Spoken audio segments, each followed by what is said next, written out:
Hi, I'm Marc Gorelick, President and CEO of Children's Minnesota. I'm here today with Dr. Angela Goepferd.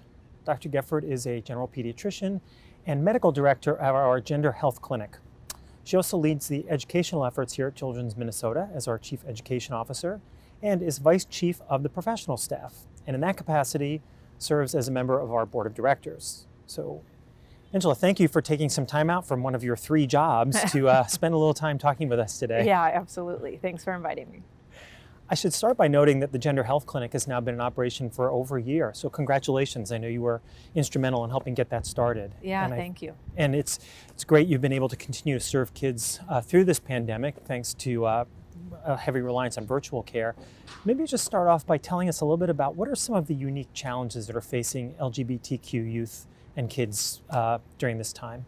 Sure. Well, I think the first thing just to think about is that anytime our society is impacted by something like a pandemic that really impacts all of us on all levels, those who exist at the margins are going to be more impacted. So by definition, LGBTQ kids really are at the margins in a lot of situations, and so they're more impacted. Specifically for LGBTQ kids, we know that heading into the pandemic, they struggled with higher rates of anxiety, depression, suicidality. And so we've heard a lot of talk about the impact on kids' mental health during the pandemic. And so we really worry about kind of the double impact on LGBTQ kids who may have already been struggling heading in. And then, of course, with kids these days, all kids, we're talking a lot about the impact of social isolation. Does that have more of an impact then on those kids? It does. Yeah. You know, with LGBTQ kids, particularly in their initial coming out stages, they tend to come out to their peers first and then their parents. And so now they're put in a situation where they're separated from their peers and they're spending a lot of time with their parents. So they're missing their typical support system, and they're a lot of time spending a lot of time at home. And the unfortunate situation for a lot of LGBTQ kids is that home is not a very supportive place for them. So up to 50 to 60% of kids don't feel supported by their parents at home, with whom they may be spending a disproportionate amount of time right now. Yeah, and we usually think of summer as a time for kids to get out, you know, particularly youth, teens, summer jobs, internships, that kind of thing. Those have disappeared. Yeah. And of course, many jobs have disappeared. So we're heading into a time where there's high unemployment, economic recession. Does that have a disproportionate impact on LGBTQ kids? It does. Again, you know, kids who are sort of at the margins are going to be more disproportionately impacted when it comes to economic downturns. Also, several people who are part of the LGBTQ community, and this includes youth, tend to be employed both in the entertainment as well as like the service industry, so bars and restaurants. And so with a lot of places closing up and things not being open, they're going to be disproportionately impacted.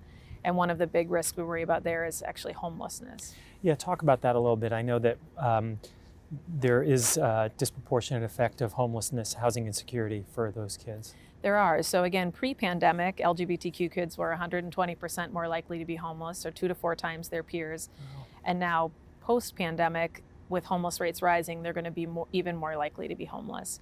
And again, sort of thinking about the risk of mental health problems and suicidality, homeless kids are more likely to contemplate suicide and attempt suicide than those who are not. So LGBTQ kids are at a particularly higher risk.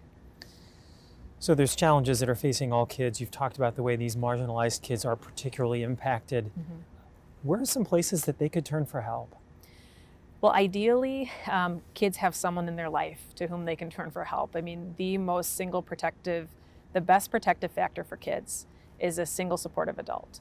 So I think for any of us who have LGBTQ kids in our lives, to remind them that they are amazing, that we celebrate them, that their identities are valuable is really critical.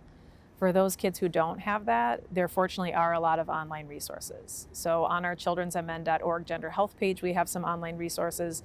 Another great resource that I often mention is an organization called the Trevor Project, which has 24-hour video chat, texting, call-in lines for kids who are really struggling acutely to reach out to someone. Well, and I should point out that our Gender Health Clinic here at Children's Minnesota has also been a great resource for kids and families, LGBTQ. And you've been a great resource, and you've been a great advocate in the community. So I appreciate your role in helping get the gender health program started, and I appreciate the role that you play as an advocate for all kids, but especially those LGBTQ kids in our community. You've been a real leader there, and I appreciate it. Thank you. Well, thank you. I feel really lucky to have such a great team working in the clinic, and I really am appreciative to you for your support of what we've done in the clinic and really Children's Minnesota as a whole has really been great about celebrating LGBTQ kids. So thank Great. you. Well, thanks for taking some time to share today. Yeah, absolutely.